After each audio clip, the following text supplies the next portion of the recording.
Vamos então começar nosso estudo, vamos estudar um pouquinho, vamos ler a palavra do Senhor, vamos ver o que Deus tem para nós nessa manhã, né? Hoje nós vamos falar sobre a mulher submissa e o marido que ama.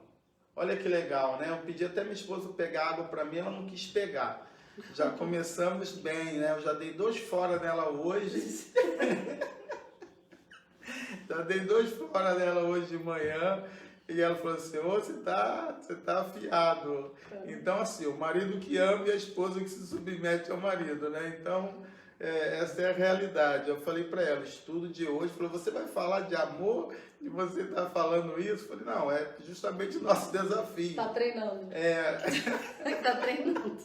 Então, a gente coloca em prática, né? É assim que a gente aprende. Então a gente tem que experimentar as coisas contrárias para aprender a colocar em prática os princípios certos, né? Mas deixando a brincadeira de lado, esse é o nosso tema. O tema dessa palavra é submissos ao amor, sob a missão do amor. É uma palavra tremenda, maravilhosa. Assim, ao primeiro momento ela assusta, principalmente as mulheres, porque as mulheres não gostam que falem em submissão. Mas isso é um conceito errado que a gente tem da submissão. E a gente vai entender um pouquinho melhor isso aqui. Eu entendo muito bem. Fabíola entende, né? Isso é um conceito deturpado que as pessoas têm em relação à submissão. Mas hoje a gente vai esclarecer para vocês aqui, assim como Fabíola entendeu o espírito da coisa. Você vai entender também daqui a pouquinho, tá ok? Amém, glória a Deus. Então vamos orar para a gente começar a ler. Abra sua Bíblia em Efésios, capítulo 5, do verso 21 ao verso 33. Tá? Já vai pegando aí, né, a Bíblia, papel, smartphone, iPad, tablet, né? Já deixa ela aberta aí que a gente vai estar falando com vocês sobre isso.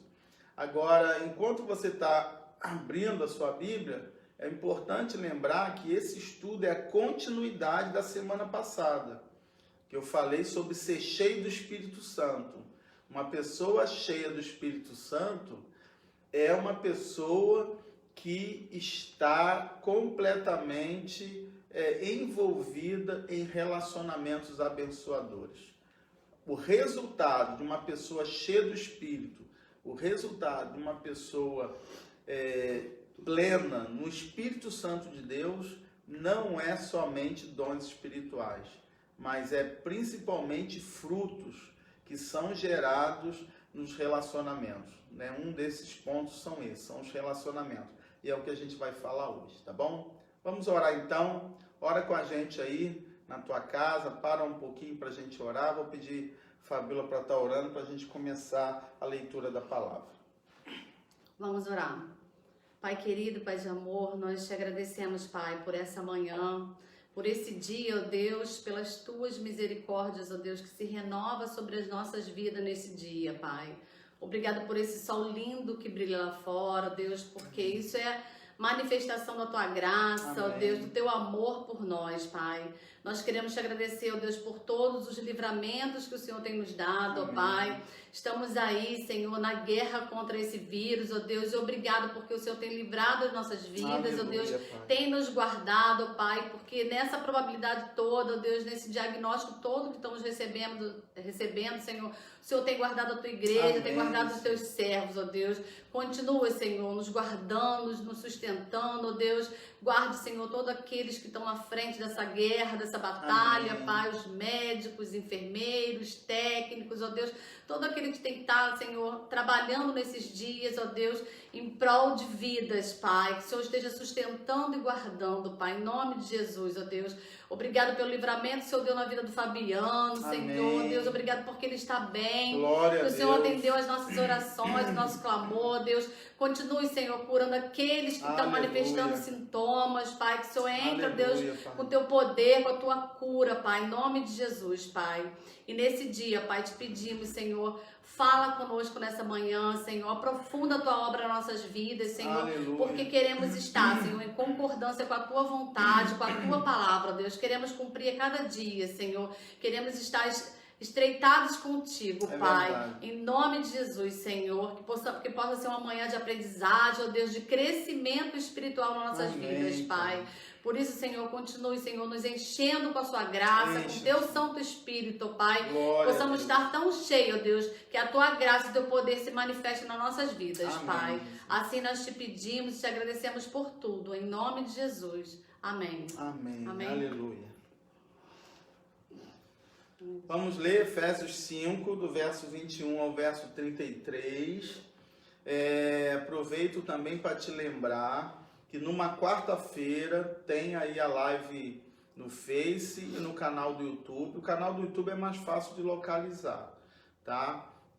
Sobre conflitos familiares, resolvendo conflitos familiares à moda de Deus. Foi uma palavra muito boa que nós ministramos aqui numa live de quarta-feira. Ali a gente fala bastante sobre os problemas que esse isolamento tem gerado dentro das famílias, em confusão, em briga, em ausência de harmonia, de paz no relacionamento familiar, tá ok? Então seria bom você assistir, se você não assistiu, ou rever se você já assistiu, porque ali a gente fala questões financeiras. Foram, na verdade, 3 mensagens que a gente trouxe e que foram muito preciosas para abençoar o relacionamento familiar. Hoje a gente vai talvez falar um pouquinho algumas coisas, mas o nosso propósito maior domingo de manhã é o estudo bíblico. Então a gente se aprofunda naquilo que a Bíblia diz para a gente poder entender esse assunto de acordo com a palavra do Senhor, tá bom? Lê pra gente, Fabíola, o texto. 21, né? Sejam obedientes uns aos outros, pelo respeito que têm por Cristo.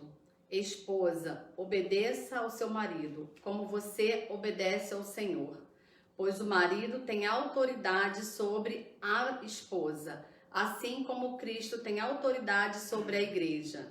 E o próprio Cristo é o Salvador da igreja, que é o seu corpo. Portanto, assim como a igreja é obediente a Cristo, assim também a esposa deve obedecer em tudo ao seu marido. Marido, ame a sua esposa, assim como Cristo amou a igreja e deu a sua vida por ela. Ele fez isso para dedicar a igreja a Deus, lavando-a com água e purificando-a com a sua palavra. E fez isso para também poder trazer para perto de si a igreja em toda a sua beleza, pura e perfeita, sem manchas ou rugas, ou qualquer outro defeito. O homem deve amar a sua esposa, assim como ama o seu próprio corpo. O homem que ama a sua esposa ama a si mesmo, porque ninguém odeia o seu próprio corpo. Pelo contrário, cada um alimenta e cuida do seu corpo como Cristo faz com a igreja, pois nós somos membros do corpo de Cristo. Como dizem as Escrituras Sagradas, é por isso que o homem deixa o seu pai e a sua mãe para se unir com a sua esposa, e os dois se tornam uma só pessoa. Há uma verdade imensa revelada nessa passagem das Escrituras, e eu entendo que ela está falando a respeito de Cristo e da igreja, mas também está falando a respeito de vocês. Cada marido deve amar a sua esposa como a si mesmo, e cada esposa deve respeitar o seu marido. Amém. Glória a Deus. Aleluia. Essa é a parte da Bíblia que as mulheres não gostam, né? Gosta sim. Porque fala de submissão. A versão que a Fabíola leu é bem legal aí, porque fala de respeito, né? E fala do marido como autoridade, como sendo a cabeça da mulher. Então significa que eu sou a cabeça dela, né?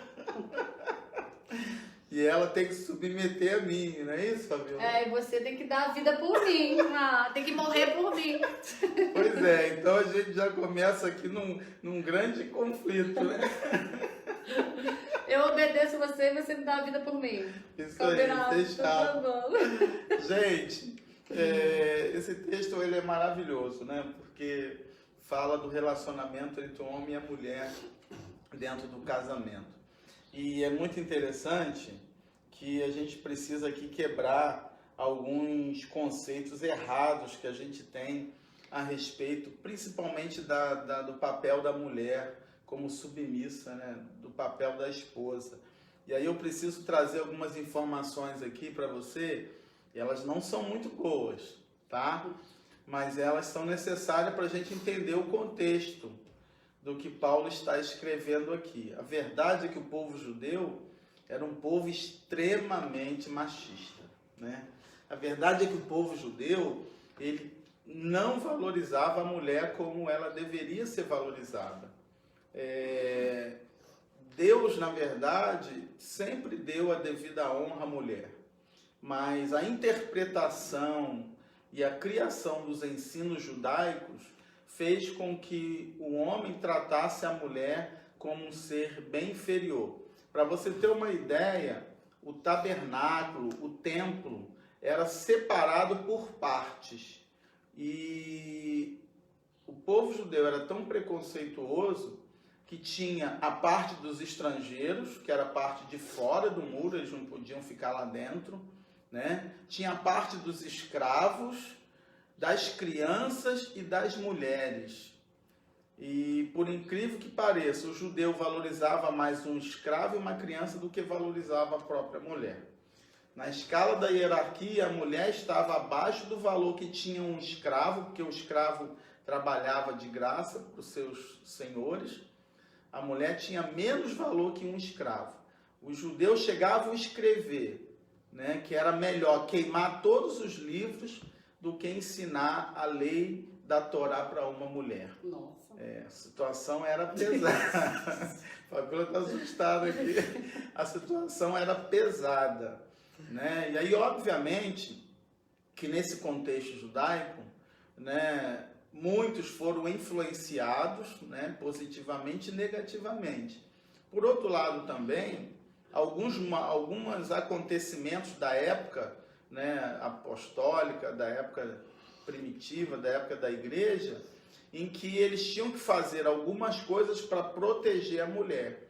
Quando Paulo escreve lá em Coríntios que a mulher não deveria falar na igreja, né? Você lembra disso? Uhum. Que as mulheres tinham que ficar caladas na igreja.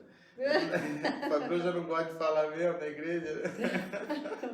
Eu estou obedecendo. Então isso para ela é dificuldade não, ela obedece com maior vontade. Mas na verdade era uma proteção que o apóstolo Paulo estava fazendo com as mulheres. Porque o culto pagão tinham deuses como Dionísio, como Afrodite, né, como a própria deusa Diana dos Efésios. Os cultos pagãos eram feitos com sacerdotisas. E essas sacerdotisas eram, na verdade, prostitutas rituais. O que era uma prostituta ritual? Era uma prostituta que vendia sexo, né, mas num contexto de religião.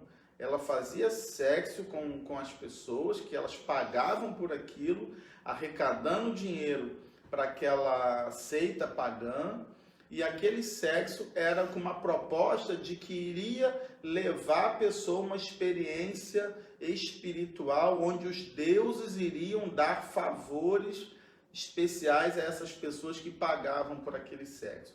Então você imagina como era a situação. E normalmente essas prostitutas eram elas que conduziam as cerimônias pagãs. Então quando Paulo dizia que a mulher deveria ficar quieta na igreja, era para que elas não fossem de forma alguma confundidas, ou que elas não fossem de alguma forma colocadas na mesma posição que esses rituais pagãos. E uma outra coisa interessante é que, na verdade, a lei judaica era ensinada pelos homens, né? Por isso que a Bíblia diz que o homem é o sacerdote da sua casa, porque era o homem que ensinava a Bíblia, era o homem que ia para as sinagogas pregar a palavra, dar as aulas para ensinar a palavra. E as mulheres não tinham essa oportunidade, elas, na verdade, eram rejeitadas para aprender a lei. O papel da esposa no contexto judaico era cuidar da casa, cuidar dos filhos e cuidar da administração doméstica, dos animais, né, dos recursos, do dinheiro, da comida, do suprimento da família. Nada mais do que isso. A mulher não trabalhava fora, a mulher tinha um papel como cuidadora da casa de ir buscar água nas fontes para levar para casa. O homem não fazia isso. É uma outra curiosidade muito legal, porque quando Jesus vai preparar a última ceia, ele manda os discípulos ir à cidade e ver um homem que está carregando um cântaro de água. Aí você pensa assim, na festa da Páscoa, Jerusalém lotada, mais de 5 milhares, né, de pessoas andando na cidade. A cidade ficava abarrotada. Como é que os judeus iam achar um homem carregando um cântaro de água? Muito simples, homem não carrega cântaro de água. Quem carregava o cântaro de água para dar água aos animais ou até levar para casa eram as mulheres. Você vê como é que a mulher era tratada naquela época. E aí quando os discípulos vê um homem carregando, não tem dúvida que é esse que Jesus mandou procurar, seguir ele, porque é o único que vai estar ali carregando um cântaro de água. Então a Bíblia ela é muito sábia no que ela faz, né? Ela é linda quando você começa a estudar a palavra, quando você começa a entender o contexto bíblico, que às vezes não aparece no texto. Isso te ajuda muito ao entendimento do texto, né? E essas coisas influenciaram os escritos apostólicos, principalmente do apóstolo Paulo, que escreveu muito. Paulo chega a ser chamado de machista, né? Confundido. De certa forma, é um pouco, porque tem muita influência judaica na vida do apóstolo Paulo e outros textos que ele fala da mulher também, como o uso do véu, que é o cabelo comprido, que a mulher não deveria cortar o cabelo, que é uma outra alusão às prostitutas rituais, porque elas usavam o cabelo curtinho, né? Então, quando as mulheres usavam o cabelo curtinho, eles achavam que eram também uma prostituta ritual. Então, Paulo não falava para a igreja, é honroso a mulher usar o véu, que é o cabelo comprido, que ela não deve realmente cortar o cabelo curto para não ser confundida com essas mulheres. Mas quando você olha para Cristo, você vê o valor que Cristo deu para as mulheres. Lá em João capítulo 4, quando ele fala com a mulher samaritana, os discípulos chegam e se espantam, né? Que Jesus estava conversando com uma mulher na beira de um poço. Um homem não falava com a mulher em público. Não era comum um homem parar e ficar batendo papo com uma mulher. Por quê? Confundia-se que aquele homem estava se relacionando fora do casamento com aquela mulher. Poderia ser um caso de adultério ou uma prostituta. A mulher que ficava conversando com o homem em público, ou ela era uma prostituta se oferecendo, ou era um adultério, porque o marido só conversava com a mulher em casa.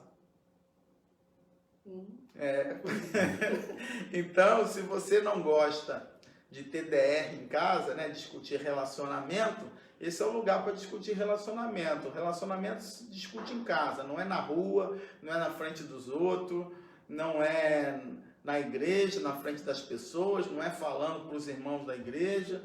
Roupa suja se lava em casa, né, como diz aí o ditado.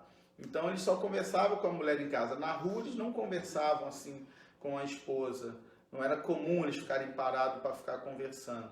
Então tinha todas essas questões de contexto que implicava. Aí quando Paulo escreve esse texto aqui, a gente precisa entender umas coisas muito interessantes, tá?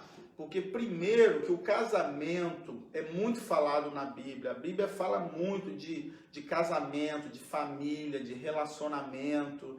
Tem um livro, Cantares de Salomão, que é um livro poético do relacionamento entre Salomão e a mulher, que era a mulher que ele mais amava, né, do seu casamento, de tantas mulheres que ele tinha direito como rei, apesar de que a Bíblia, né, Deus sempre instituiu o casamento monogâmico, né, Deus não instituiu o casamento poligâmico, onde o homem poderia ter quantas mulheres ele podia sustentar, né? Por isso que o rei tinha muitas mulheres e concubinas, porque o rei tinha condições de sustentar essas mulheres.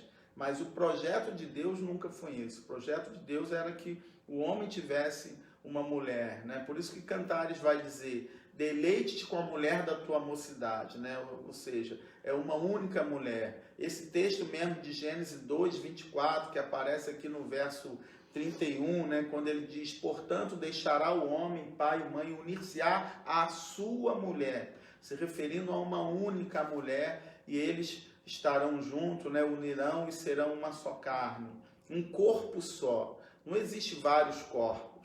Então, a ideia do casamento é a ideia também de um corpo só, um homem e uma mulher, um casamento monogâmico, que está aqui também nesse texto que nós lemos. E é importante você entender isso, para você entender como o texto se refere à mulher submissa, né? Por que que a mulher tem que ser submissa? Será que ela está falando de uma mulher que é escrava, de uma mulher que está debaixo de um homem tirano, de um homem que vai maltratá-la, que vai prejudicá-la? E você pode me questionar todas essas coisas. Eu vou fazer uma pergunta para você, se quiser escrever aí. O que que o teu marido faz que você não gosta de fazer? O que que ele pede que você não gosta de fazer? Tem alguma coisa, Fabiola? Que você me pede? É. Que eu não gosto de fazer? Ela não gosta de fazer. Deixa eu ver. Se tiver, você escreve. Deixa eu lembrar. Ela vai lembrar alguma coisa, né? Se tiver, você pode escrever aí se tem alguma coisa que ele pede, que você não gosta de fazer, que você até faz, mas de repente faz porque é esposa, faz por algum motivo, mas você não sente prazer nenhum em fazer essas coisas, ou faz contrariada mesmo. Porque a relação aqui do marido e da mulher é relação de uma só carne. E quando Paulo vai dizer aí no verso 22, mulheres, sejam submissas aos vossos maridos, a gente precisa entender o seguinte, o tema da minha mensagem é sobre a missão do amor, certo? Então pensa comigo, o que que diz o verso 21? Você está com o texto aí, Bila? Não, vou abrir. O que que diz o verso 21? O verso 21 diz o quê? Que nós temos que sujeitar uns aos outros. Sejam obedientes uns aos outros pelo respeito que tem por Cristo. Isso aí. Então você fala assim, ah pastor, mas só a mulher tem que ser submissa? Olha o contexto. A gente pega esse versículo e tira ele do contexto. O que que diz o verso anterior? O verso anterior diz que nós temos que ser sujeitos, submissos uns aos outros. Não está falando só a mulher tem que ser submissa. O homem também tem que ser submisso.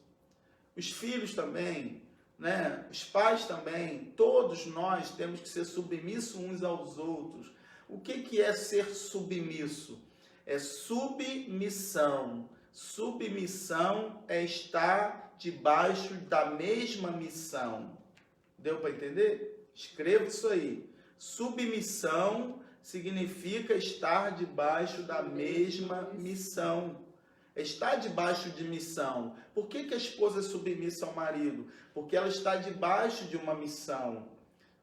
E o marido também, em certo ponto, ele é submisso à esposa. Por que que ele é submisso à esposa? Porque ele tem uma missão também para cumprir para com a esposa. E se você olhar o texto, Deus só pede uma coisa para a mulher aí no texto. Mulheres, sejam submissas ao vosso marido.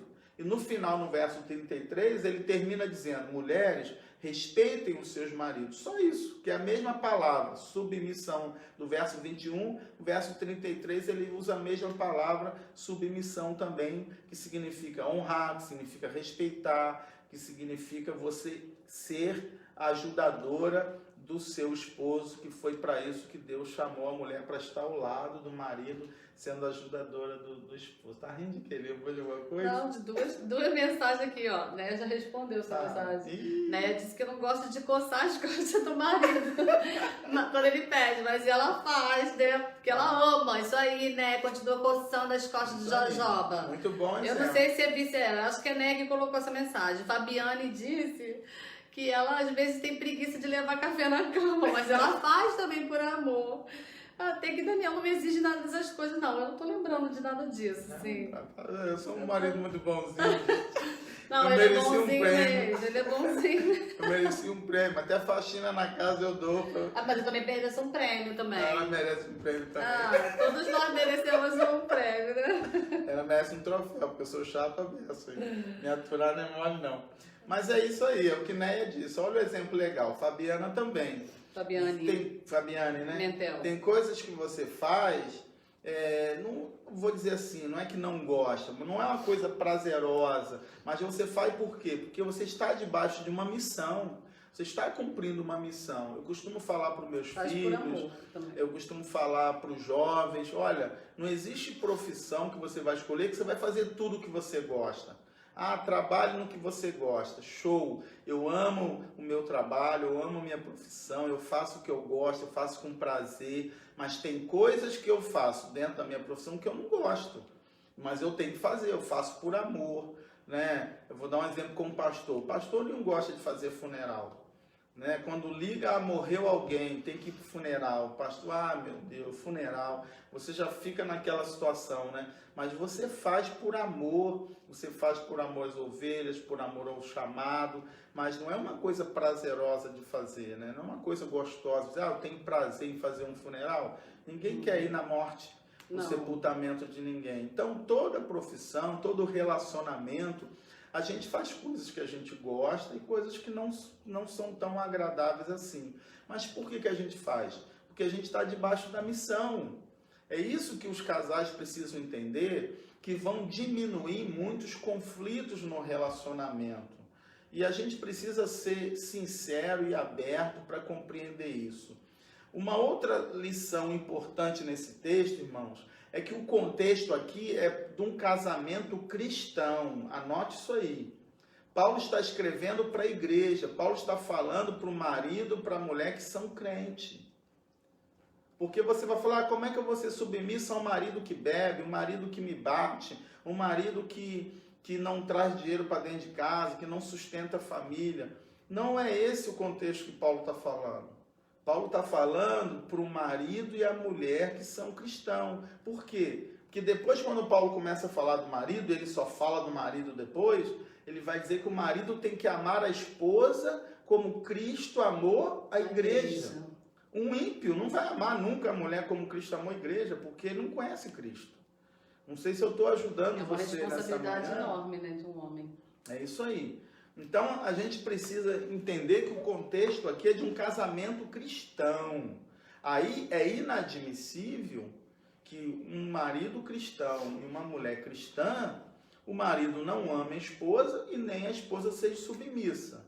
Infelizmente, nós temos muitos maridos omissos, né, que não estão assumindo o seu papel dentro de casa, como líder, como autoridade e principalmente como líder espiritual da família.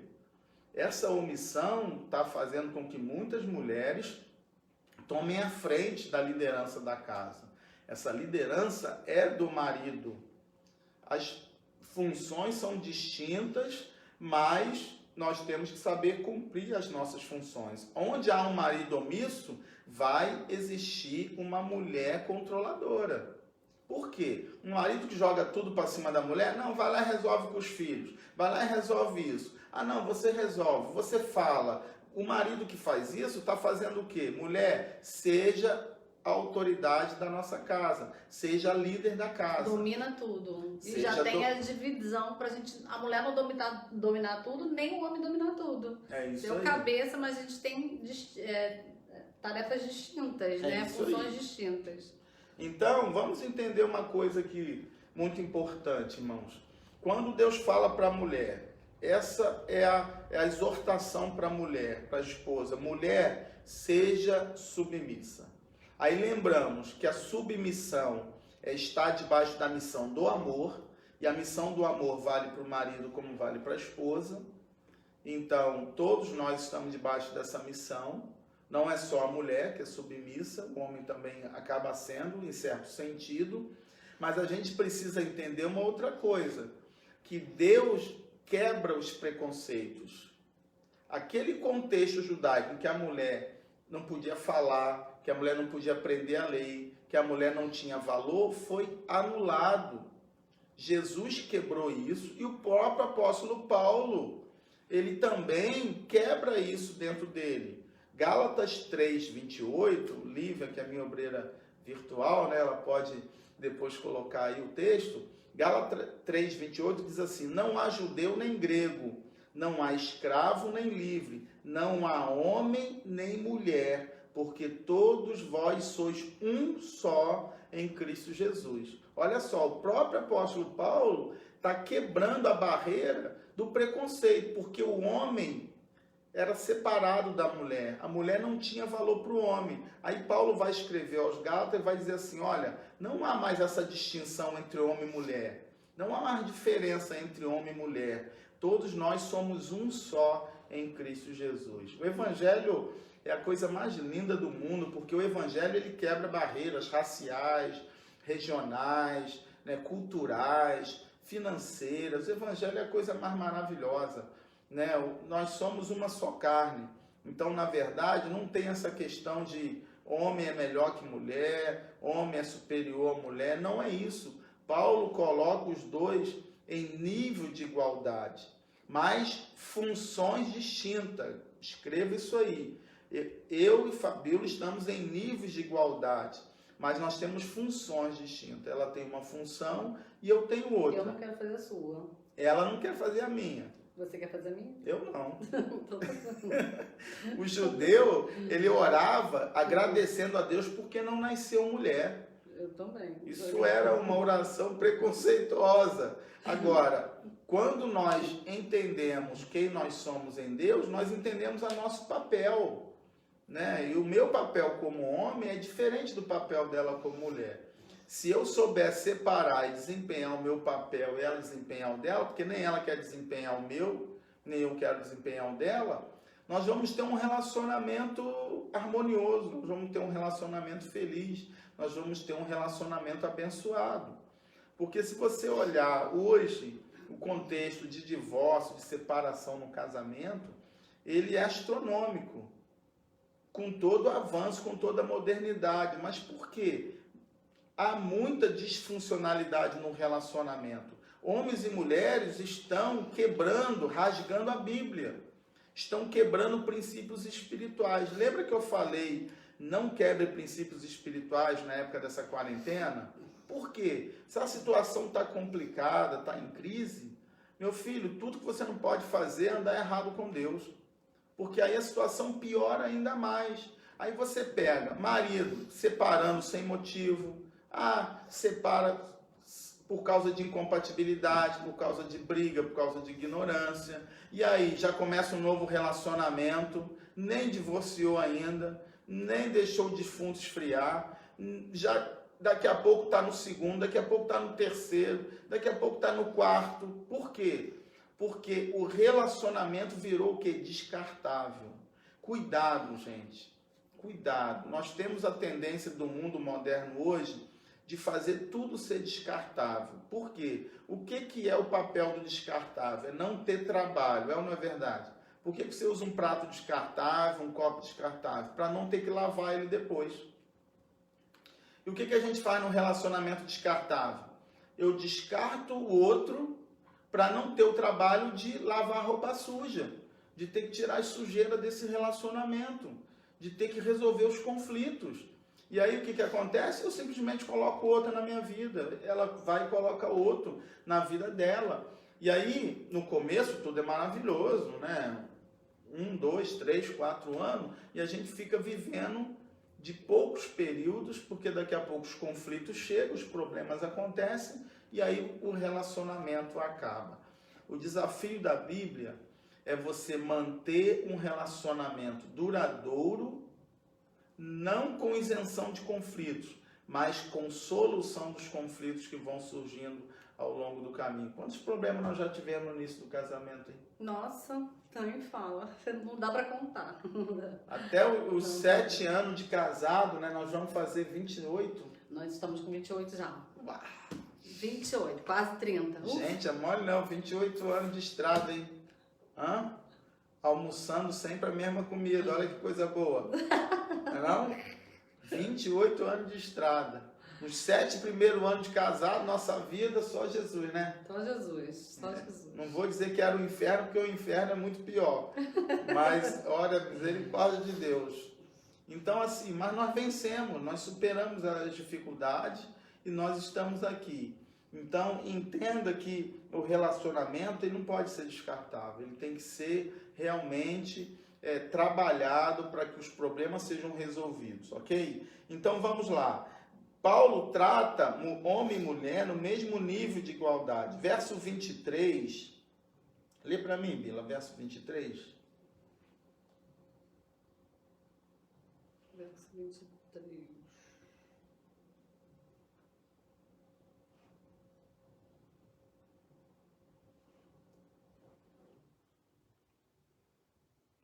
Aí, Tá aqui, mas... sumiu. Caiu o verso 23 da Bíblia dela ali, não, gente, é assim mesmo. Vai voltar. 23. Pois o marido tem autoridade sobre a esposa, assim como Cristo tem autoridade sobre a igreja. E o próprio Cristo é o salvador da igreja, que é o seu corpo. Olha só que tremendo que a Bíblia está dizendo. Agora, do verso 23 até o verso praticamente 33, ele vai falar só do marido. Só do marido. O marido tem que amar a sua esposa. Por quê? Porque o marido, ele é o cabeça da mulher. Vamos entender um pouco isso? Por que Paulo faz essa metáfora do marido, o cabeça da mulher? Por quê? Porque ele está aludindo a ser uma só carne. Que está lá em Gênesis 2:24. O que é ser uma só carne? É um corpo só. Então, o marido é o cabeça, a mulher é o corpo. Paulo está se referindo ao mesmo relacionamento entre Cristo e a igreja. Cristo é o cabeça e a igreja é o corpo. Você já viu aí mula sem cabeça? Tem muito crente que quer ser cristão sem estar na igreja. Quer levar a cabeça para casa, mas não quer levar o corpo. Não existe cristão fora da igreja. Eu costumo dizer que no final dos tempos não vai ter salvação fora da igreja. Se você está afastado da igreja, você precisa voltar, você precisa procurar uma igreja. Você não pode ficar fora da igreja. Porque a igreja é o corpo. Ah, pastor, mas eu tenho Cristo, mas você levou só a cabeça para casa, você não quer levar o corpo? Cristo disse que nós seremos uma só carne. Uma só carne é cabeça e corpo. Não são vários corpos, nem várias cabeças, mas também não é só a cabeça sem um corpo ou só um corpo sem cabeça. Porque isso é um monstro, isso não existe. Tem que ser cabeça e corpo. A ideia de corpo é um ser completo. Essa é a ideia de corpo, um organismo completo. Então, tanto no casamento como na igreja, no relacionamento espiritual, e é por isso que a Bíblia fala muito de família, para dizer que a família é um reflexo do relacionamento com Deus. Então, se um casal é cristão e vive um casamento disfuncional, isso reflete diretamente no relacionamento com Deus. Por quê? Porque tudo está conectado, tudo começa no espiritual para depois acontecer no mundo natural. O exemplo disso é a criação do mundo. Deus primeiro disse, façamos, e aí ele fez, haja luz, houve luz. No mundo espiritual, ele criou a luz e na palavra ele tornou a luz realidade. Então tudo começa no espiritual. Se o casamento é um reflexo do relacionamento com Deus, não tem como um casal que vive um relacionamento disfuncional estar bem espiritualmente com Deus. Será que eu estou ajudando alguém nessa manhã com essa palavra?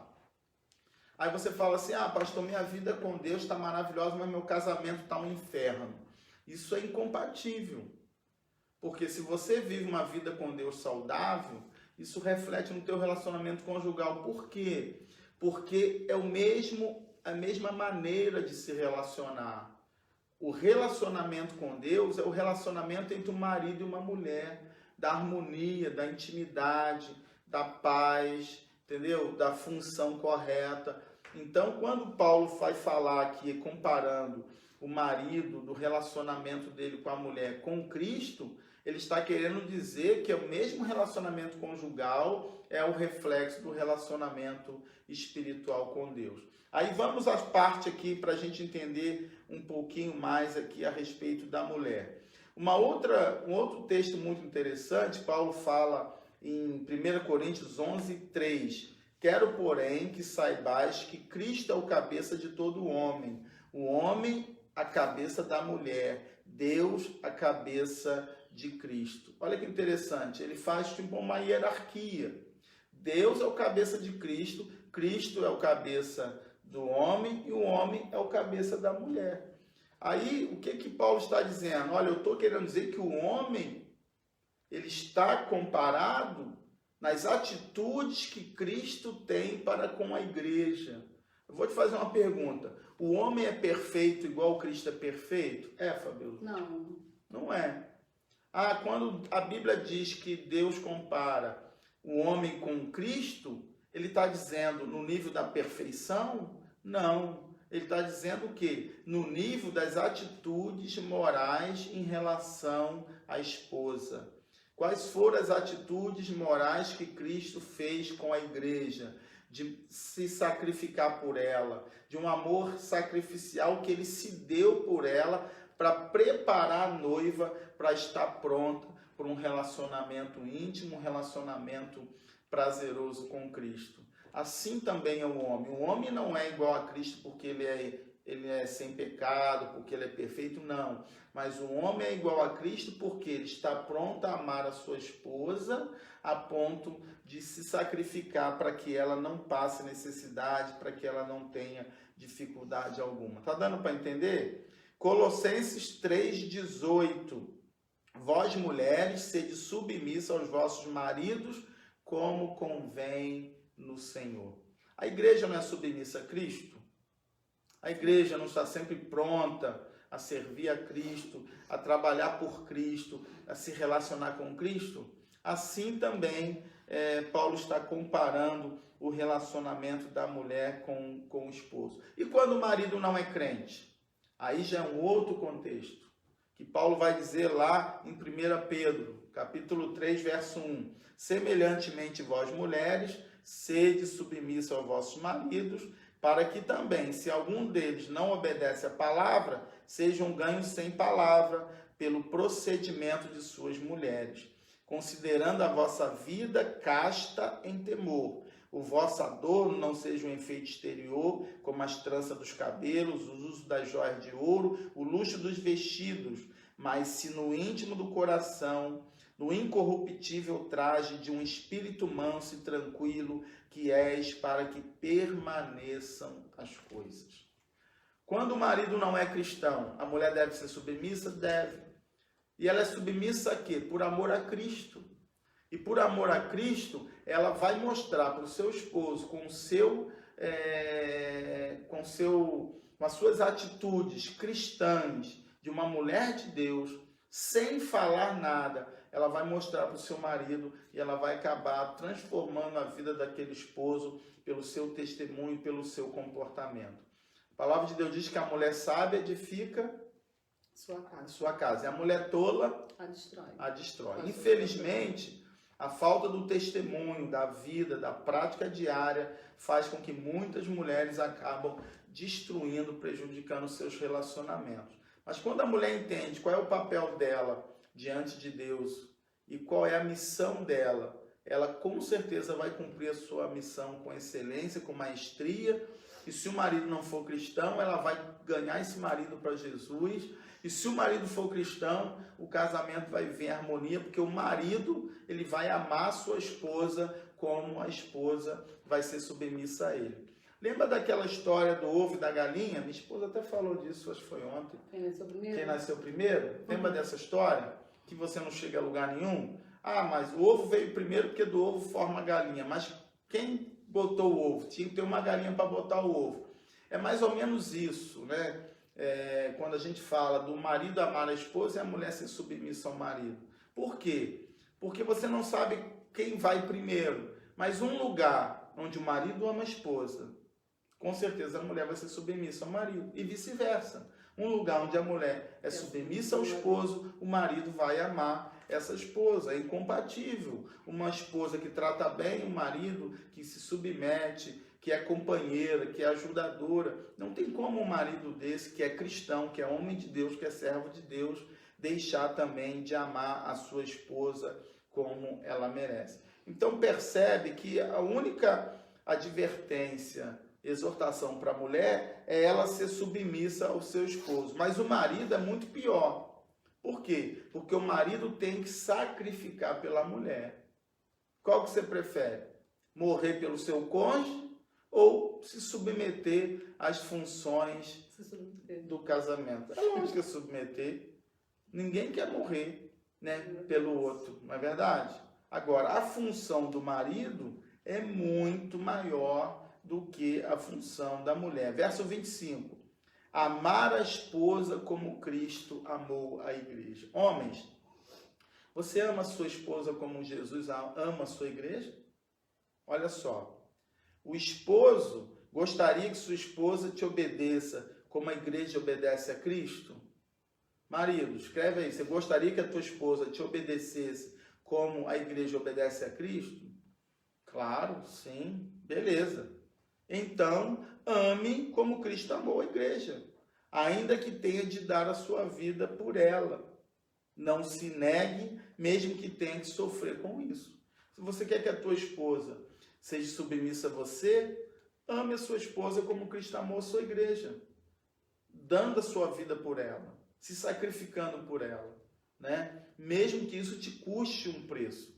Você tenha que negar a sua vontade, negar os seus desejos pessoais para poder fazer a sua mulher feliz. Crisóstomo, um historiador e orador, ele disse o seguinte, num dos seus maiores discursos sobre matrimônio, ele diz assim: aquela que é a sua sócia na vida, mãe de seus filhos, que é a fonte de toda a sua satisfação, não deves amarrá-la com terror e ameaças, e sim com amor e gentileza.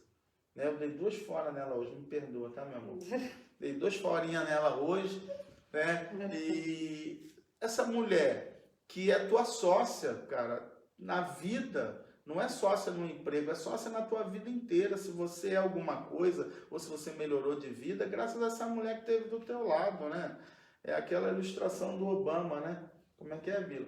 Que ela chega num restaurante e o garçom... Tinha sido o namorado dela, né? É... Aí ela fala pra ele. Não, ele fala pra ela. Se você casasse com ele, você estaria aí se servindo. Isso. Aí ele fala o quê? Ele fala... Aí ela vai e responde. Não, se eu casasse com ele, ele que seria o presidente da República. Isso aí. Então, assim, se você construiu alguma coisa, se você cresceu na vida, não tenha dúvida, é fruto da tua companheira. Ela foi tua sócia, ela te incentivou, ela te suportou. Eu falo sempre isso pra você, né? A minha esposa fala isso direto. Você só é quem é porque eu tô do seu lado. É isso aí. Eu só sou esse pastorzinho aqui porque ela eu tô do seu lado e você fala a mesma coisa pra mim. E eu sou muito grato a Deus pela sua vida. Você me ajuda muito mesmo. Esse aqui é o mulherão que eu tenho, né? E vice-versa, né? Vice-versa. Sim. Então você tem que ter esse reconhecimento, entender esse valor.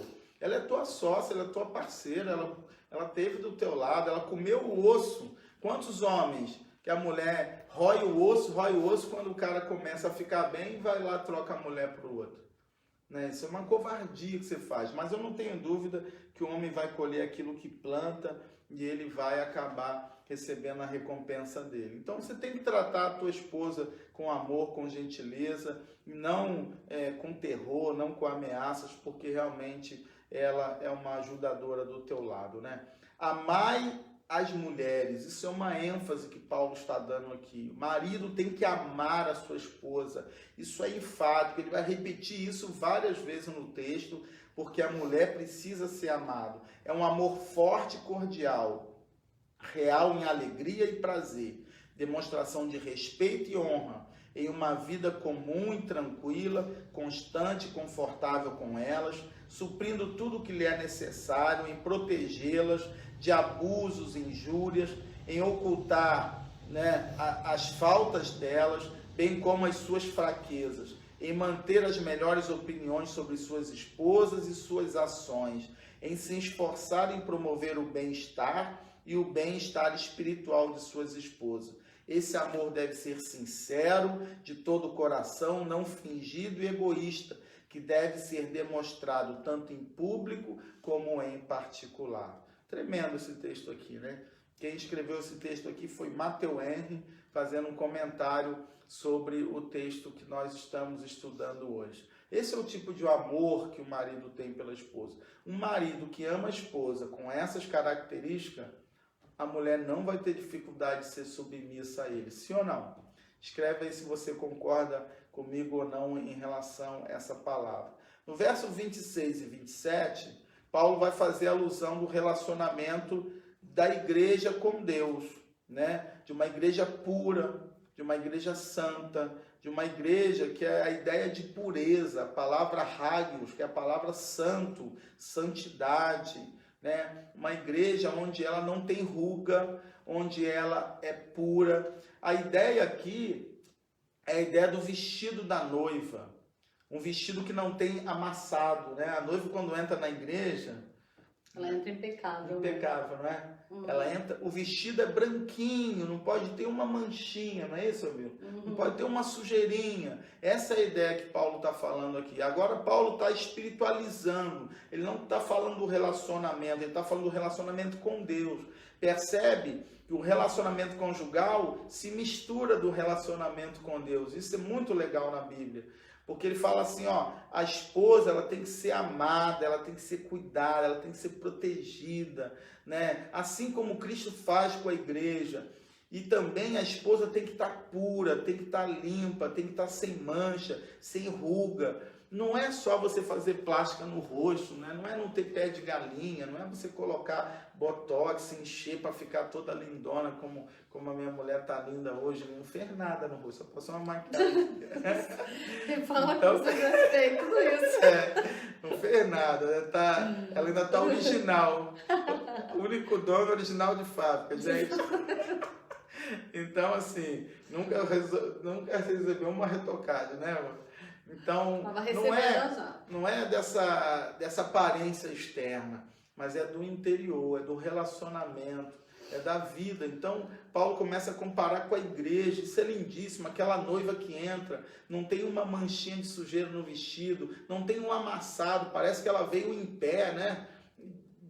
Se arrumou e veio em pé. E a ideia de pureza aqui é a ideia do banho que a noiva tem, da preparação para o casamento. Então, assim, a gente precisa entender que esse é o nível de relacionamento com Deus e é o desafio da gente manter esse nível de relacionamento com a esposa. No verso 28, ele diz que o homem tem que amar a esposa como a si mesmo. Aí Paulo vai pegar ainda mais pesado. Paulo vai dizer assim, ó, nenhum homem casado pode amar a si mesmo se não amar a sua esposa. Um homem que ama a esposa, ama a si mesmo. E o homem não pode amar a esposa se ele não ama a si mesmo. Aquele que aprende a pensar na sua esposa como pensa em si. Lembra que eu falei da cabeça e o corpo? Você, homem, trata mal o seu corpo? Você cuida do seu corpo? A tua esposa é como o seu corpo. Você tem que cuidar da sua esposa como você cuida de si mesmo. Quantas vezes os casais ficam reclamando do egoísmo do outro? Você só cuida de você, não cuida de mim. Isso é ilógico num casal cristão, porque o homem cristão, ele cuida da mulher como se estivesse cuidando do corpo dela. Por que eu invisto na minha esposa? Por que eu quero que ela cuide bem dela? Por que eu quero que ela esteja bem, que ela esteja satisfeita com o corpo, com a vida dela? Porque é o meu corpo, então eu tenho que cuidar dela como eu cuido de mim mesmo, né? A ideia de si mesmo, quando os casais, tem muitos casais, infelizmente, psicologicamente tão doentes, que eles fazem questão, às vezes, até de maltratar a própria esposa, não é, Fabiola? E como é que uma pessoa que maltrata a si mesma? Não é uma pessoa normal. É uma pessoa que se maltrata, é uma pessoa psicologicamente ferida, que precisa de tratamento. Doente. E, infelizmente, eles fazem isso com a esposa. Quando o marido faz isso com a esposa, ele está fazendo contra ele mesmo. É isso que Paulo está ensinando aqui, né? Lê para mim o verso 29, Fabiola.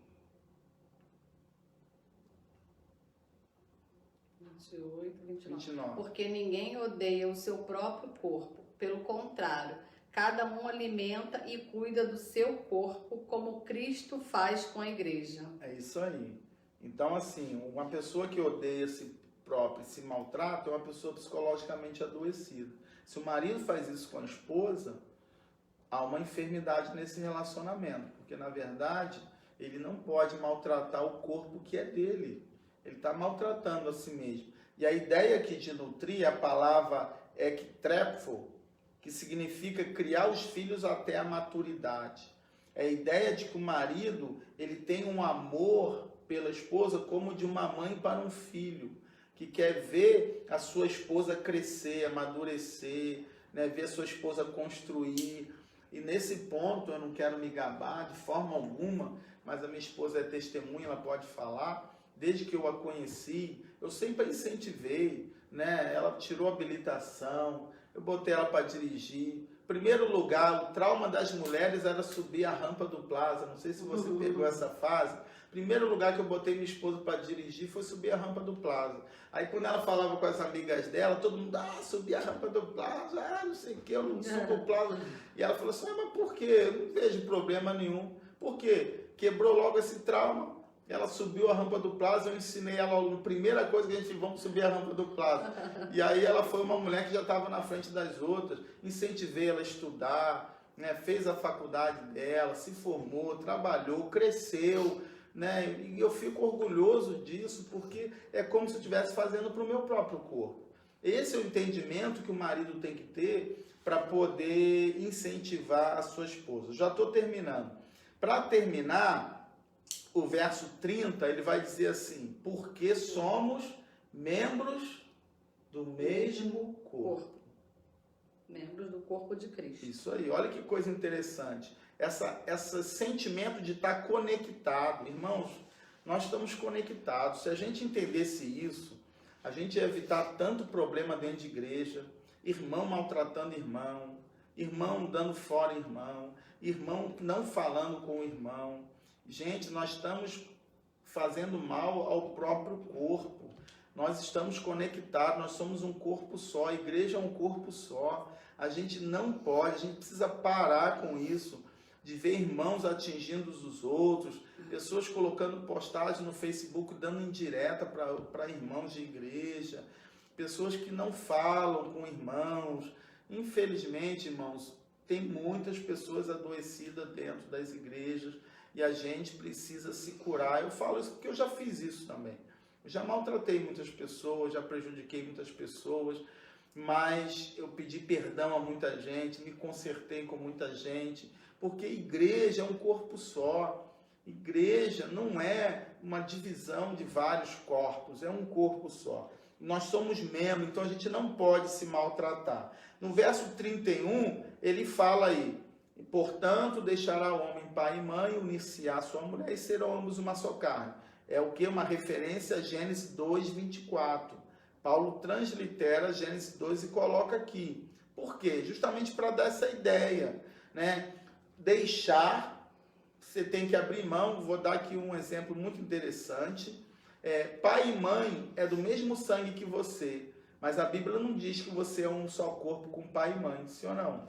Sim. A Bíblia só diz que você é um só corpo com a tua esposa. Olha que coisa tremenda. Você deve honrar seus pais, você deve respeitá-los, mas o relacionamento mais profundo é o relacionamento marido e mulher, porque eles são uma só carne, é o mesmo corpo. Filho, pai e mãe não é o mesmo corpo, são do mesmo sangue, mas não é um só corpo. Só marido e mulher que a Bíblia trata assim. E deixar pai e mãe é um ato, unir a sua mulher é um ato, mas tornar uma só carne é um processo. Isso é ao longo da vida. Isso leva tempo para você construir, né? Isso é a ideia que Paulo está dando da costela. Deus tirou a costela de Adão e ele fez a mulher. É a ideia de um corpo só. A mulher é do mesmo corpo do homem. É do mesmo corpo de Adão. Então não tem como o homem deixar de amar a mulher porque ele deixa de amar a si mesmo, ou deixar de cuidar bem da mulher porque ele deixa de cuidar a si mesmo, né? O relacionamento aqui, verso 32, Paulo vai dizer, isso é um mistério. Mistério no livro de Efésios, já falei sobre isso em outros estudos, não é um enigma, não é uma coisa oculta, mas é uma coisa revelada. O mistério que esteve oculto foi revelado em Cristo Jesus, né? É um segredo aberto. Que mistério é esse? É a restauração do relacionamento com Deus através da sua igreja, onde a plena unidade de Cristo reinando como cabeça e a igreja, seu corpo, reinando acima de todos os principados e potestades que estão debaixo dos seus pés. Coisa linda, Paulo comparando o relacionamento do marido e da mulher com o relacionamento da igreja e de Cristo. E aí ele termina dizendo que a esposa deve temer, né, respeitar o seu marido. O que isso significa? É um medo? Né? É um respeito obrigatório? Não, é um respeito prazeroso, porque a igreja respeita a Cristo porque sabe o que Cristo fez por ela. Assim também a esposa que sabe o sacrifício, o esforço que o marido faz por ela, também vai honrá-lo, também vai temê-lo, também vai submetê-lo, porque sabe o marido que tem dentro de casa, né? Não temer o marido como um tirano, mas respeitá-lo, né? Reverenciando por um homem que ama e cuida e aprecia a sua própria esposa. A reverência vem de uma mulher livre e não como de um temor de um escravo. Isso é tremendo, irmãos, porque o relacionamento do marido e da esposa é um relacionamento do homem com Deus, né? Da igreja com Cristo. Quando a gente consegue compreender isso, nós eliminamos muitos problemas no relacionamento da vida. Amém? Conclusão: a mulher ama com reverência e simpatia e está submissa, porque o homem tem uma posição de governar e sustentar para que entenda como esse governo é exercido no relacionamento de um marido que ama profundamente a sua esposa. Não tem como dar errado, tem, família? Não. Num relacionamento desse, né? Então, que Deus abençoe sua vida nessa manhã, que esse estudo tenha te abençoado bastante, que você possa entender o contexto certo da palavra de Deus e aplicar isso no teu relacionamento conjugal e também no teu relacionamento com Deus, que eu sei que o seu casamento vai ser muito abençoado. Em nome de Jesus, sua família vai ser um lugar de felicidade e vai ser uma igreja de Cristo na face da terra, né? Extensão da igreja do Senhor. Alguma coisa, Fabíola? Não, é isso, é isso. Fabiano está aqui. Fabiano, louvamos a Deus pela sua vida. Glória a Deus que você está aí com a gente, já está podendo assistir a live. Glória a Deus por isso, pela sua recuperação. Estávamos aí em oração. Deus continue te abençoando, te fortalecendo, tá, Fabiano? Um beijo. Pessoal, obrigado. Não, vou botar. Obrigado pela presença de vocês aqui hoje de manhã com a gente. Obrigado pela confiança de nos receber na sua casa. Não deixe de compartilhar essa live. Compartilha o estudo do YouTube, porque lá só fica o estudo. A gente tira aquela parte que a gente dá as boas-vindas, conversa com o pessoal aqui. Fabiano, Deus te abençoe, Fabiano. Muito feliz de você estar com a gente aqui hoje. Deus tem promessas grandes na tua vida, né? Então saiba que nós estamos vencendo, estamos junto com você e eu sei que você vai estar muito em breve com a gente pessoalmente para testemunhar as maravilhas do Senhor na tua vida, viu? Amém. Deus te abençoe muito, continuamos orando por você. Tá? Obrigado pela presença de todos.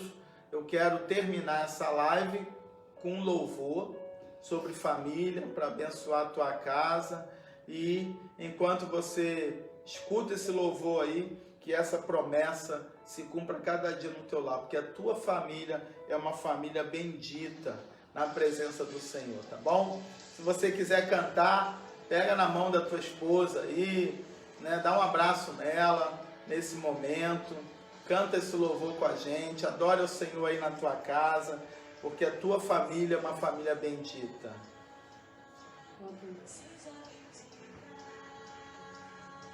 Você está promessa.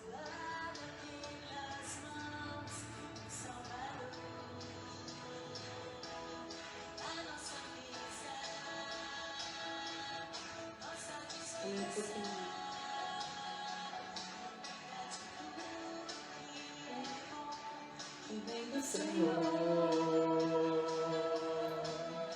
faça parte para nós e para abençoar tudo que a nossa volta precisar. Família família bendita do Senhor, de todas as bênçãos o amor é o maior tesouro que temos. Deus é amor. Família bendita do Senhor, de todas as bênçãos o amor é o maior tesouro que temos. Deus é amor. Profetiza isso aí sobre a tua casa. Sua família é bendita. Amém. Sua família é abençoada.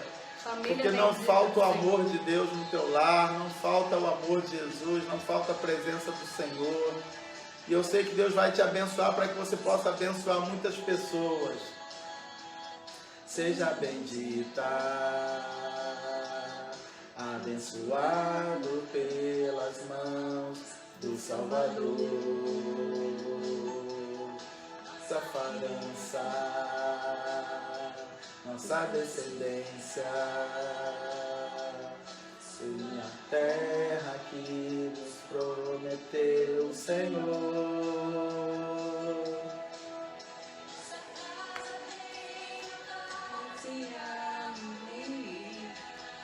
Aleluia.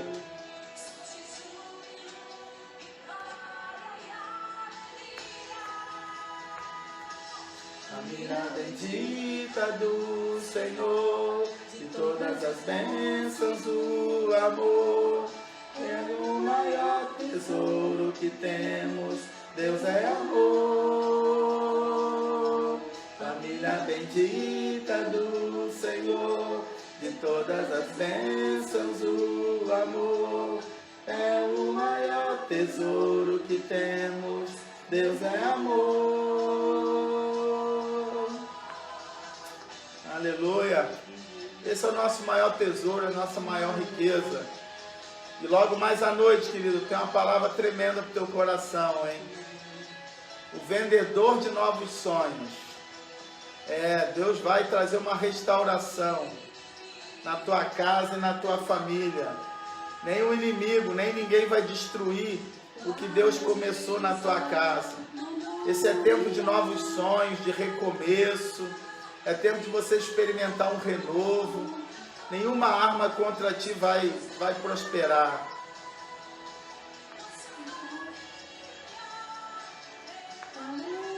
Aleluia. Seus filhos, sua casa, quando o inimigo atacar, o guarda de Israel não dormirá. E a arma contra nós prosperará. Nenhuma arma contra a tua casa, meu filho. Tua família vai prevalecer diante dessa crise, tua casa vai prevalecer. Aleluia. É o maior tesouro que temos. Deus é amor.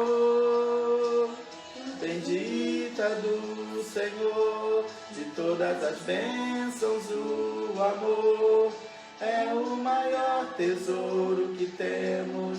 Deus é amor. Aleluia.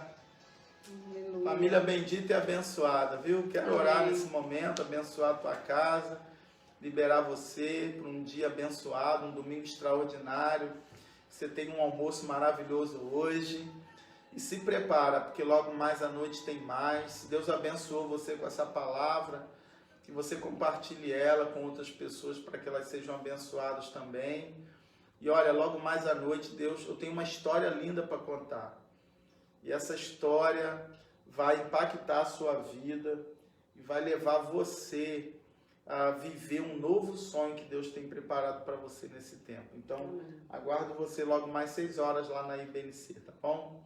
Pai querido, eu abençoo cada casa, cada família agora nessa manhã. A maior riqueza que nós temos é o amor de Deus em nossos corações. E esse amor é a fonte para a gente vencer qualquer dificuldade, qualquer luta e qualquer batalha. Por isso, Pai, abençoa agora casais que estão em dificuldades, em conflitos, em lutas.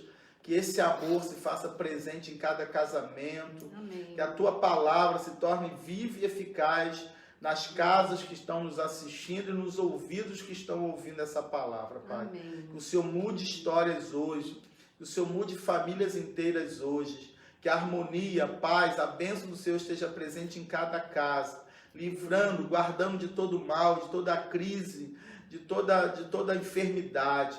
Que nós vençamos nesse tempo diante das investidas do inimigo e possamos como família prevalecer, porque sobre a nossa casa está a bênção do Senhor. Amém. Que a mesma bênção que está aqui no meu lar esteja em cada família, em cada lar que nos acompanha agora. Amém. Assim que nós oramos, agradecemos e abençoamos cada um, em nome de Jesus. Amém, Amém. e amém. Amém. Bye, bye, gente. Bye, Tchau, bye. até logo mais. Deus abençoe Um vocês. dia abençoado para vocês. Beijos.